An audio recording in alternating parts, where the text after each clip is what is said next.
आम्ही दुपारच्या स्टॉपवरती काय या लहान मुलासोबत काही क्रिकेट खेळायला लागून पडलो आम्ही तर. ओम साईराम सर्वांना, माझे नाव नयन माची. तर डे 6 मध्ये काय तुमच्या स्वागत आहे. आज सकाळची सुरुवात काय आपल्या मंदिरापासूनच झाली. सकाळी सकाळी दर्शन केल्यामुळे तर काय आपलं मन पण काय शांत होतं. आम्ही चालत चालत पोहोचलो आमच्या हनुमान दादाच्या मंदिरामध्ये. आपले काय मोठे हनुमान दादा आहे ना इकडे. आम्ही काय हळूहळू सकाळी चढलो मस्त. काय मग काय आपल्या हनुमान दादाची मूर्ती दिसली पूर्ण. या मंदिरामध्ये काही काम पण चालूच आहे. या मंदिरात तुम्हाला सर्वांना माहिती असेलच, काय नाशिक मध्ये आहे ते आपल्या इकडे. मग आम्ही हनुमानदादाचं दर्शन करून आलो. मग आलो नाश्ता करायला. मस्त भूक पण लागली होती मस्त पैकी. मग आम्ही चालायला गेले. तेवढ्यात काय आमचा आनंद भाऊ तर काय आम्हाला काय कॉमेडी हसवत होता. मला काय तो गाईड काय आम्हाला कधीपासून बोलत होता, पण काय आम्ही काही जात तर नव्हतेच.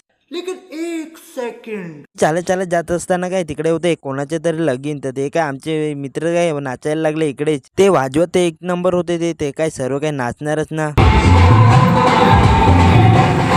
म्हणजे दुपारच्या स्टॉपवरती काय आमचे मित्र काय लागून पडले क्रिकेट खेळायला. ते पण काही एवढे दुपारी तर संध्याकाळी काही चालून चालून दमलेलो होतो. तेवढ्यात काय आम्ही आलो एखाद हॉटेलमध्ये नाश्ता करण्यासाठी. दुकानामध्ये आलेलो होतो. तेवढ्यात काही मिठाई ते बघा साईडची मिठाई बनवली आहे इकडे. तर चालत चालत जाताना काय आम्हाला काही दिसलं होतं पाणीपुरीवाला. तर मग काय आम्ही बसलो पाणीपुरी खायला मस्त. मित्रांनो असा होता आपला आजचा दिवस. तुम्हाला आवडला असेल ते एक फॉलो नक्की करा. चला तर भेटूया नवीन ब्लॉग मध्ये.